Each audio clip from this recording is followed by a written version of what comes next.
오늘 우리 함께 나눌 하나님의 말씀은 시편 62편 5절에서 8절까지입니다. 시편 62편입니다. 우리 함께 시편 62편 5절에서 8절까지 말씀 한 절씩 교독하도록 하겠습니다. 나의 영혼아 잠잠히 하나님만 바라라. 무릇 나의 소망이 그로부터 나오는도다.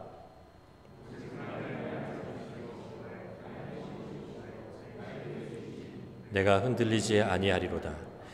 나의 구원과 영광이 아버지께 있으며 내 힘의 반석과 피난처도 아버지께 있도다. 백성들아 시시로 그를 의지하고 그의 앞에 마음을 토하라. 하나님은 우리의 피난처시로다. 6개월 만에 여러분의 얼굴을 예배실에서 뵈게 되는 것 같습니다. 너무나 감사하고, 물론 이제 모든 분들이 함께 모여서 예배 드릴 수 없는 형편이지만 그래도 우리가 이렇게나마 예배 드릴 수 있는 것 참 기쁨이고 감사입니다. 우리가 하루하루 살아가는 것이 평범하고 늘 같은 일을 하는 것 같지만 인생을 가만 돌아보면요, 참 특별한 일들을 많이 경험하고 정말 이런 일들이 나에게 있나? 라는 그런 사건들이 우리에게 벌어지는 것을 알 수 있습니다. 제가 이런 이야기를 들었어요. 어떤 캘거리에 계신 분인 것 같은데 어떤 딸이 한국에 계신 90이 넘으신 이제 어머니한테 전화를 해가지고 어머니에게 이제 지금 우리가 겪고 있는 이 코로나 바이러스에 대한 이야기를 했습니다. 어머니, 제 평생에 이런 일은 처음입니다. 어떻게 이런 일이 있을지죠? 라는 이야기를 했다고 합니다. 한국에 있던 90이 넘는 어머니께서 얘야, 나는 90평생을 살았는데 이런 일이 처음이다. 나도. 아마 우리가 겪는 이 일이 참 특별한 일인 것 같습니다. 전 세계가 같이 이렇게 동일한 어려움을 겪고 있다는 것이 참 안타깝습니다. 우리가 전쟁을 하는 것도 아니고 일어나는 것도 아니고 그렇다고 눈에 보이는 어떤 재난이 일어나는 것도 아닌데 직장에 갈 수 없었던 시간이 있었고 또 아이들은 학교에 갈 수 없는 그런 시간이 있었습니다. 식당도 닫았고 그리고 교회에서도 예배를 드릴 수 없는 그런 시간들이 있었습니다. 여러분, 지난 6개월 동안의 시간을 보면요, 제가 가만 보니까 알버타에 처음 이제 코로나 바이러스 확진자가 생긴 게 3월 5일이더라고요. 그때 생겼고 그 일이 있은 후에 이제 3월 15일부터 록다운이 시작됐습니다. 모든 non essential 비즈니스를 다 닫기 시작했습니다. 그래서 학교, 교회, 식당, 회사 이런 모든 것들이 이제 닫히게 되었습니다. 3월 15일이었고 그리고 이제 가다가 4월 달 되면서 4월 23일 날 무슨 역사적인 사건이 있었는지 여러분 잘 모르시죠? 스탬피드가 캔슬됐습니다. 스탬피드 역사상 그렇게 캔슬한 적이 없었다고 하는데 그러다가 그렇게 이제 3월 15일부터 한 2달 정도 록다운 상황을 지내다가 5월 달이 돼서 5월 15일 날 이제 다시 비즈니스 이런 것들을 조금씩 시작하게 되었고 그리고 6월 13일 날 좀 더 오픈을 하고 나갔습니다. 그리고 나서 한 2달 반, 3달 되어서 9월 1일부터 학생들이 다시 중고청 학생들이 학교 가게 됐죠. 저희가 있는 비전 센터의 제 그 오피스에서 이렇게 보면 빈센트 매치시 주니어 하이스쿨이 보여요. 지난주에 아이들이 이렇게 마스크를 쓰고 이렇게 나타나는 모습을 보면서 많은 생각을 하게 되었습니다.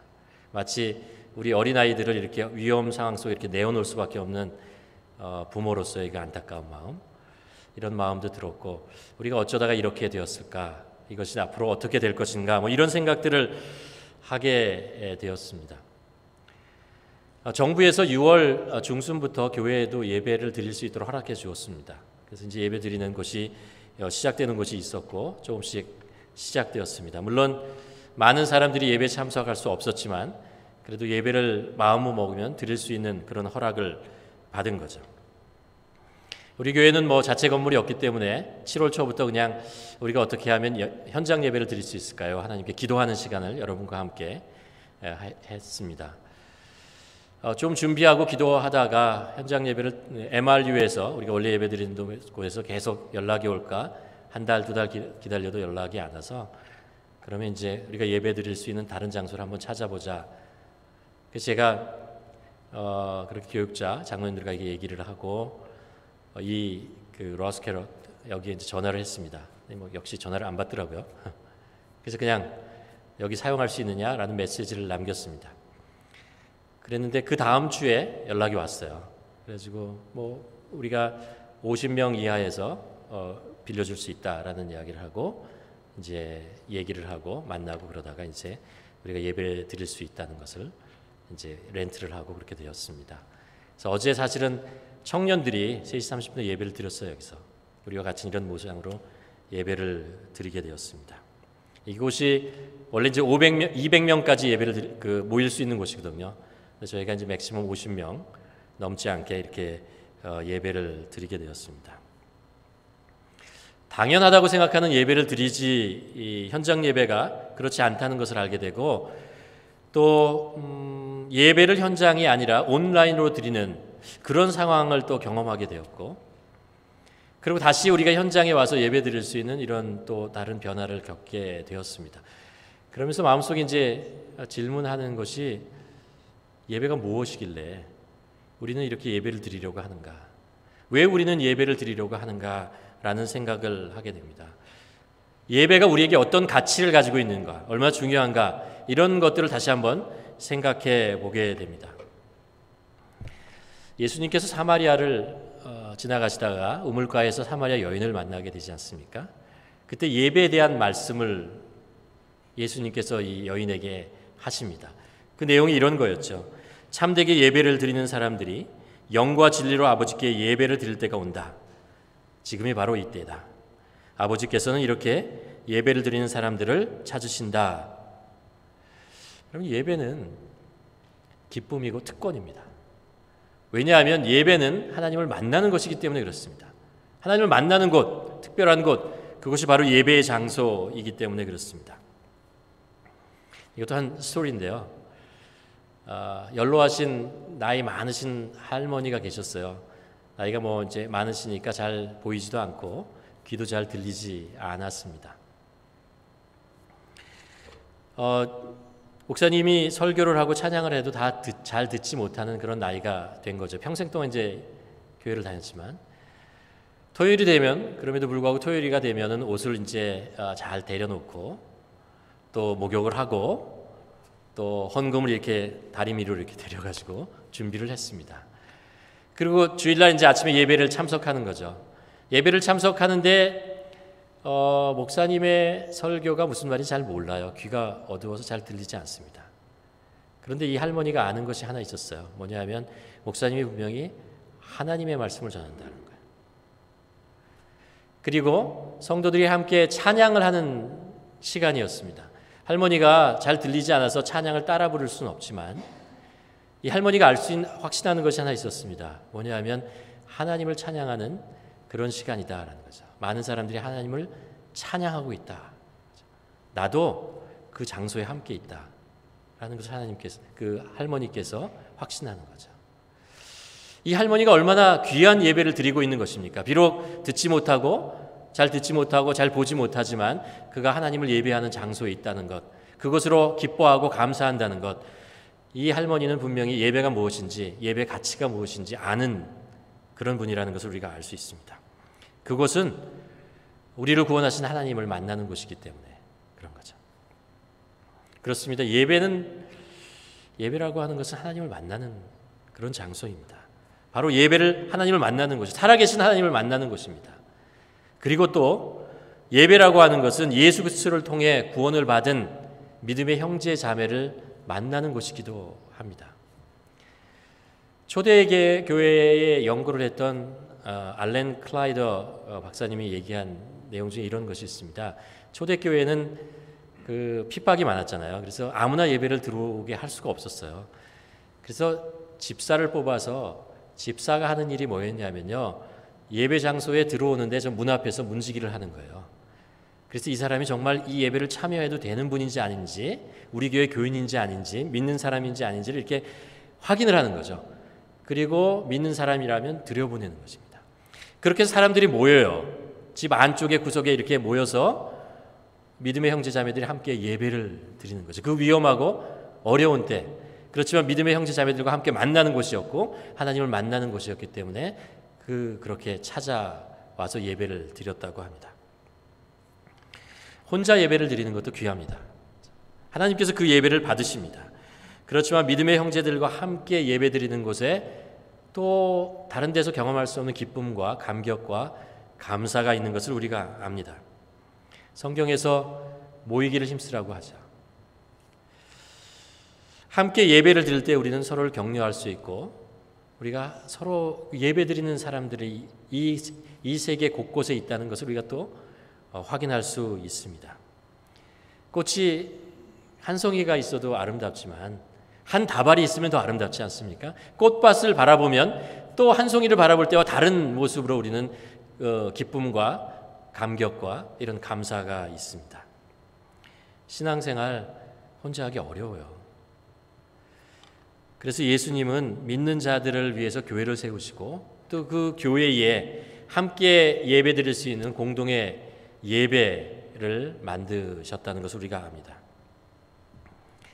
다시 우리가 처음에 시작했던 질문으로 돌아가면 왜 우리는 예배를 드립니까? 사람들은 왜 하나님을 찾고 예배를 드리려고 하는 것일까요? 그런 질문을 우리가 현장 예배를 시작하면서 한번 근본적인 질문을 한번 해보아야 할 것 같습니다. 그래서 성경 말씀을 좀 찾아보려고 하는데 예배에 대한 제사에 대한 이야기가 이제 우리가 잘 알지만은 레위기 이때 모세에 의해서 이제 시작됩니다. 근데 사실은 예배는 그 이전부터 있었습니다. 하나님께서 예배를 드리라고 명령하지도 않으시고 사람들이 예배를 해야 한다는 어떤 그런 압박감도 아무것도 없을 때 사람들이 하나님께 나와서 예배를 드리는 이야기들이 성경에 나옵니다.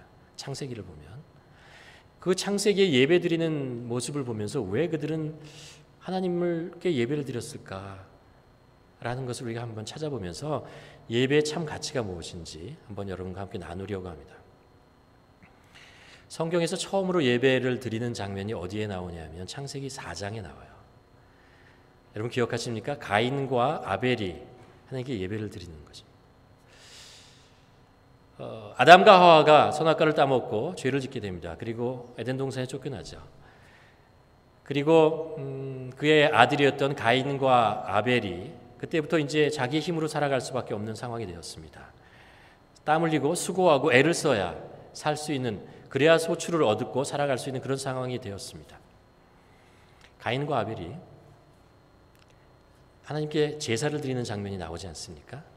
가인은 땅의 소출을 가지고 하나님께 제사를 드렸고 아벨은 양의 첫 새끼와 기름을 가지고 하나님께 제사를 드렸습니다. 그런데 하나님께서 가인의 예배는 받으시지 않고 아벨의 예배는 받으셨습니다.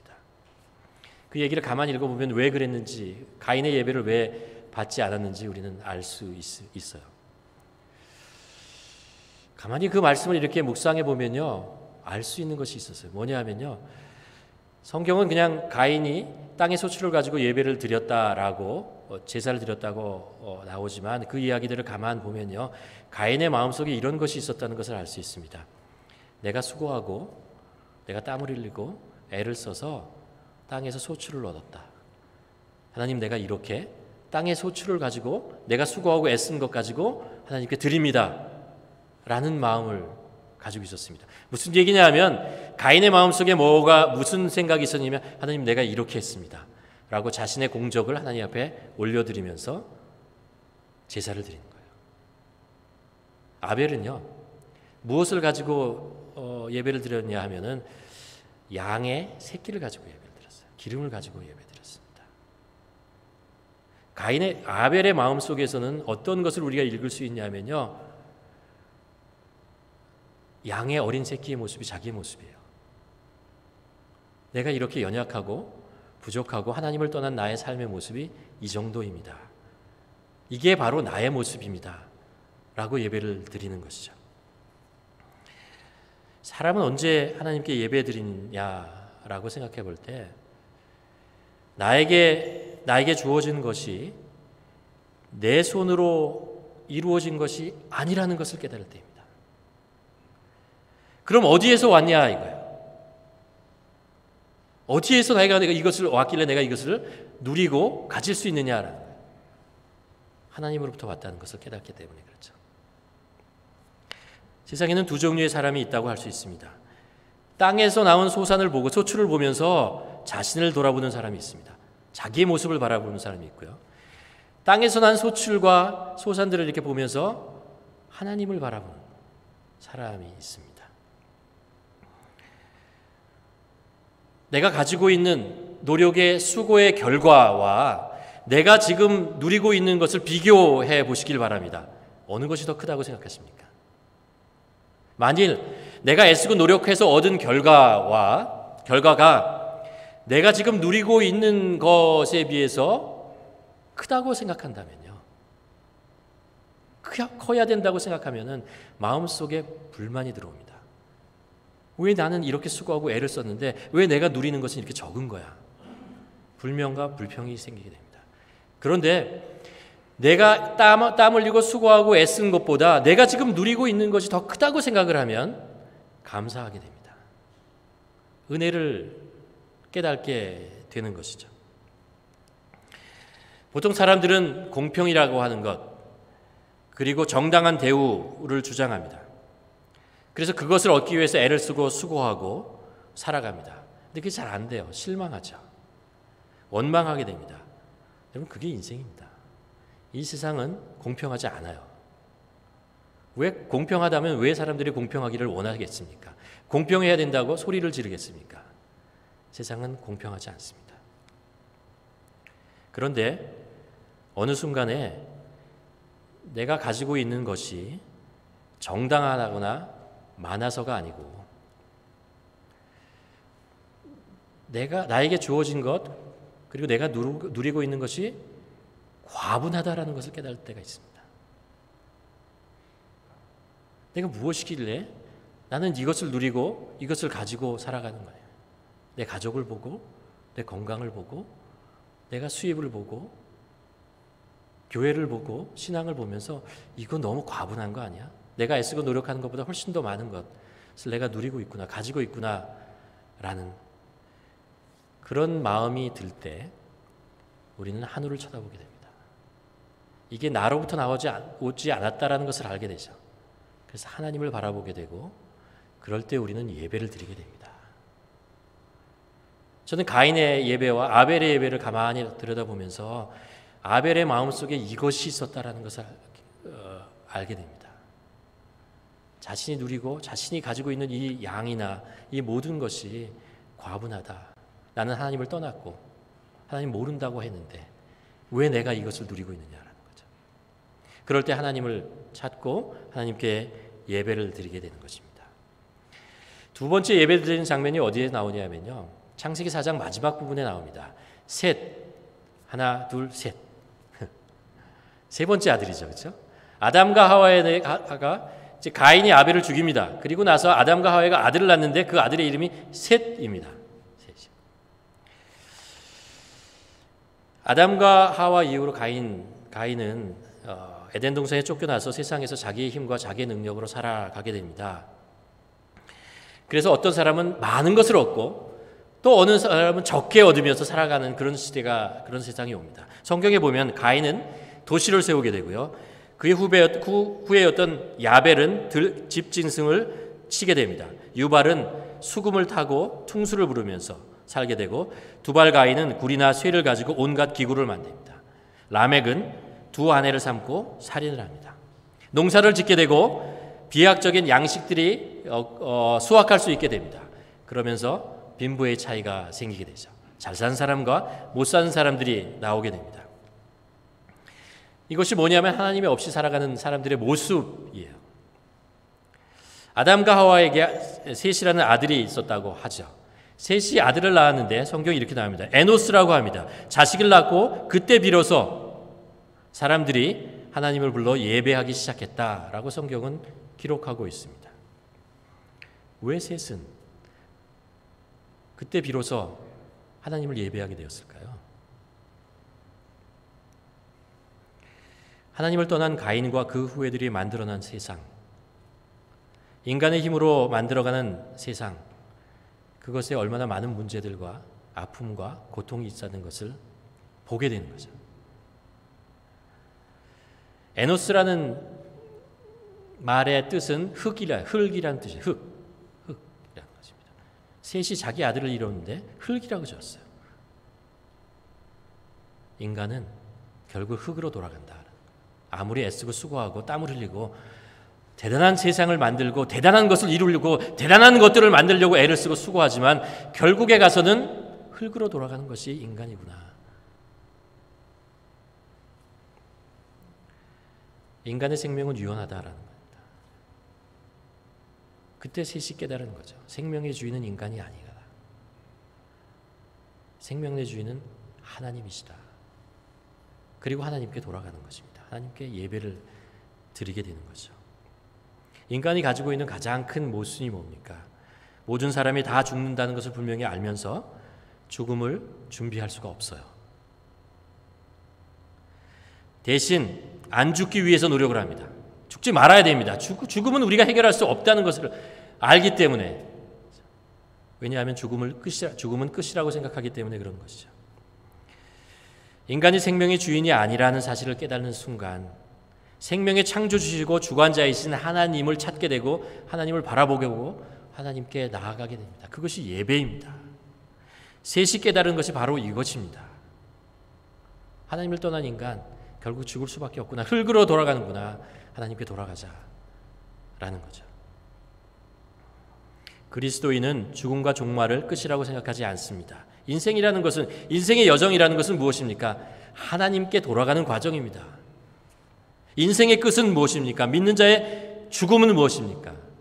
하나님께 돌아가는 것입니다. 그래서 인생의 주인이 이신 하나님을 다시 만나는 것, 그것이 예배입니다. 그것을 깨달는 자가 하나님을 찾고 하나님께 돌아가는 것입니다. 생명의 주인이 하나님인 것을 깨달는 자, 그 자가 하나님께 돌아가고 하나님을 예배하게 되는 것이죠. 죽음 앞에 서본 자가 하나님을 찾게 됩니다.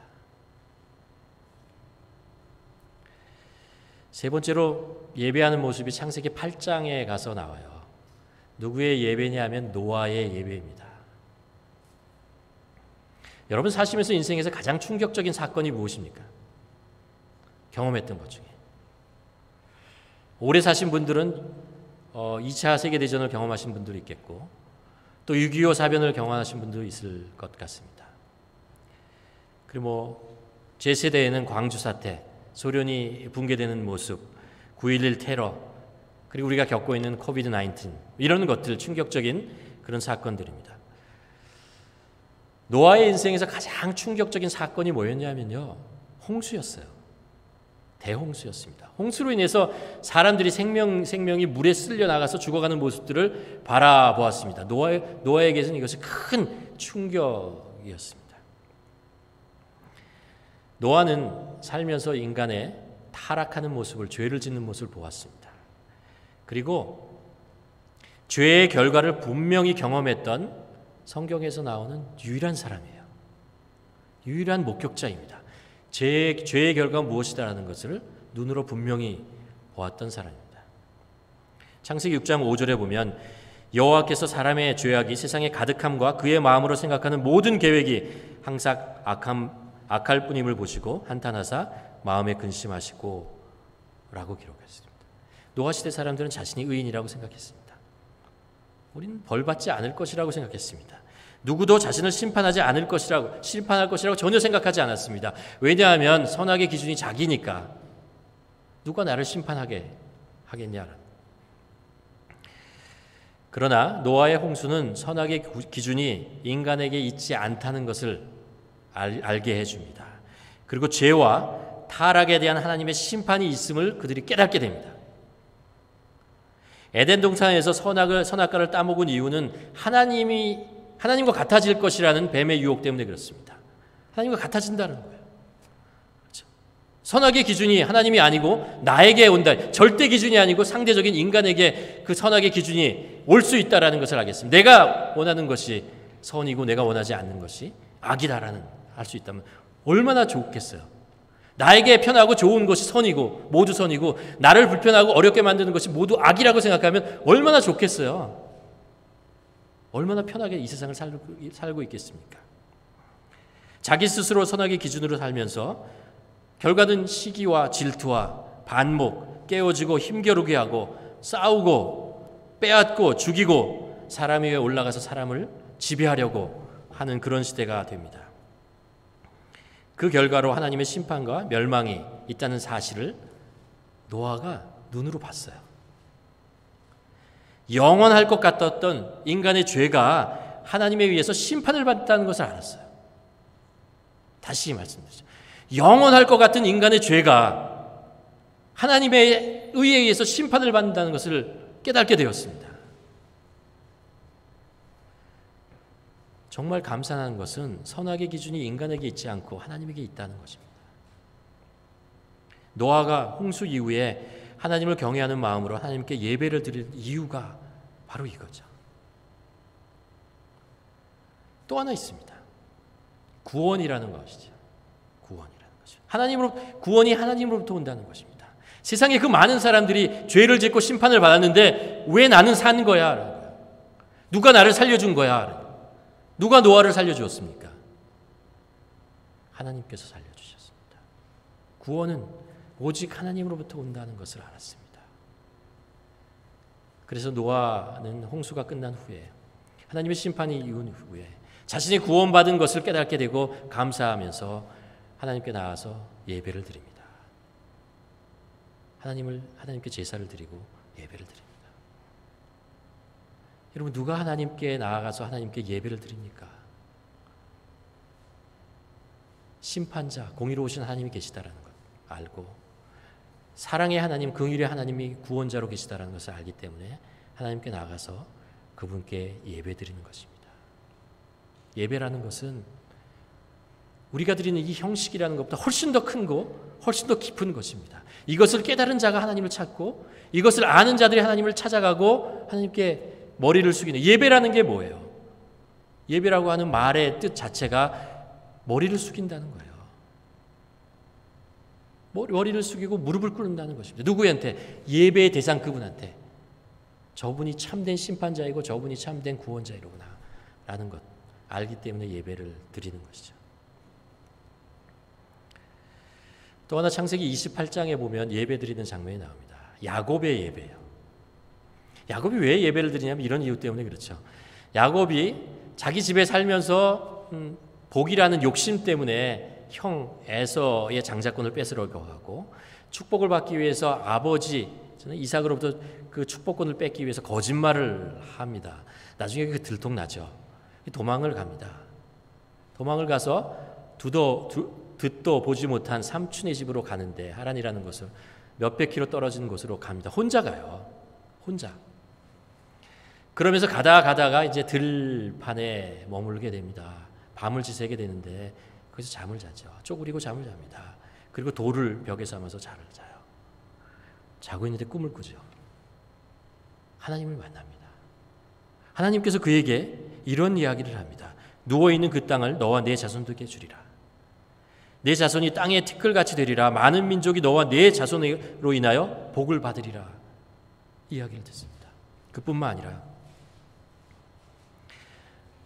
이 야곱이 감동을 받고 정말 감격했던 것은 뭐냐면 이런 말씀을 남깁니다. 내가 너와 함께 있어 내가 어디를 가든지 너를 지키리라. 야곱의 아침이 되었어요. 이야기를 들어 꿈이에요. 꿈. 근데 야곱에게는 이게 꿈이 아니었어요. 하나님의 실질적인 약속이었고 그는 그것을 믿었습니다. 그리고 나서 그날 아침에 뭐라고 얘기하냐면 여호와께서 과연 여기 계시거늘 내가 알지 못하였다. 그리고 하나님께 그곳에 제단을 쌓고 그리고 하나님을 예배합니다. 우리가 하나님을 예배하는 이유는 그분이 저와 여러분과 언제나 동행하시고 보호해 주신다는 것을 깨달았을 때입니다.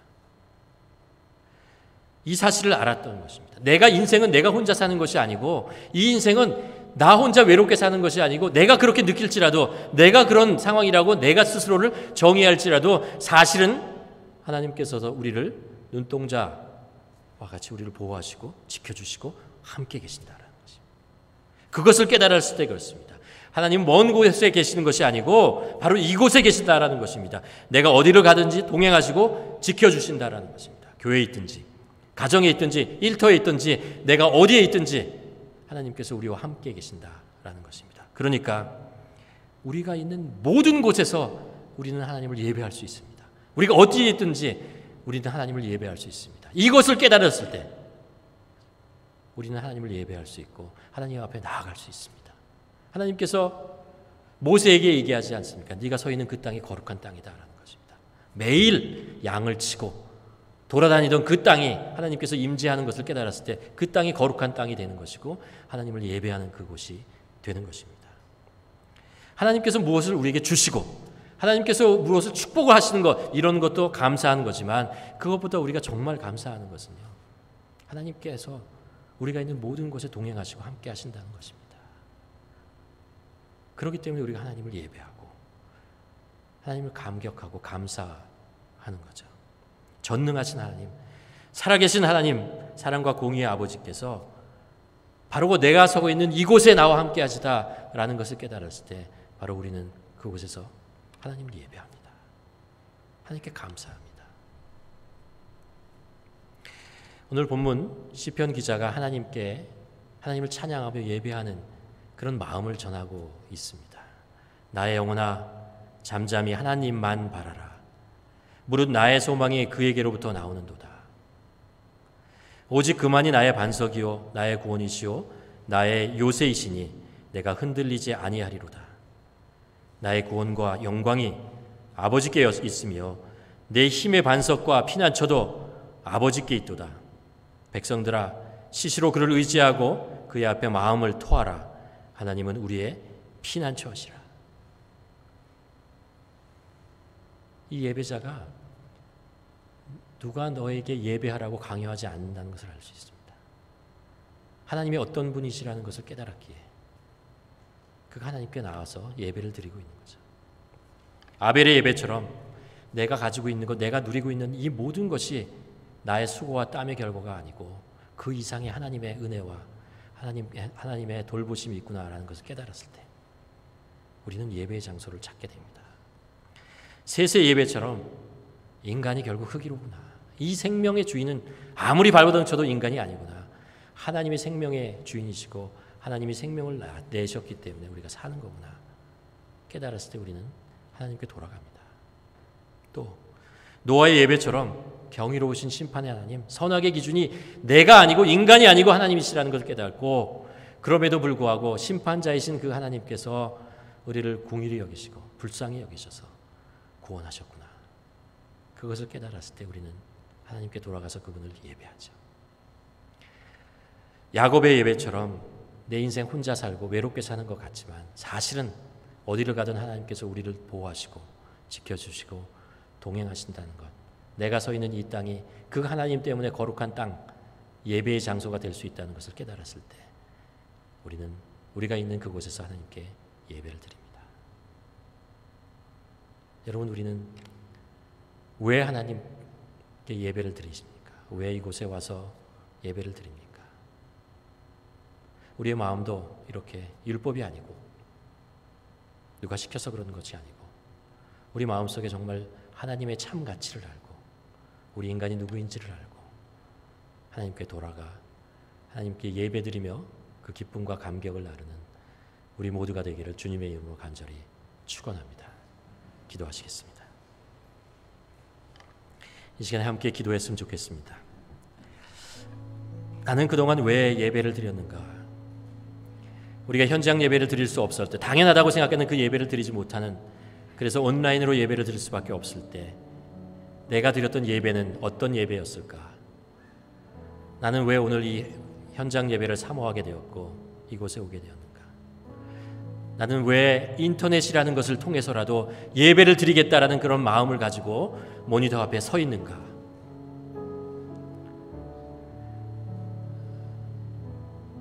아벨이 드렸던 예배, 셋이 드렸던 예배, 노아가 드렸던 예배, 야곱이 드렸던 예배, 그 마음을 우리에게 주시옵소서. 우리도 그런 마음을 가지고 하나님께 예배하는 자로 주님 앞에 나오는 우리 모두가 되게 하여 주시옵소서. 함께 기도하는 시간을 갖기를 원합니다.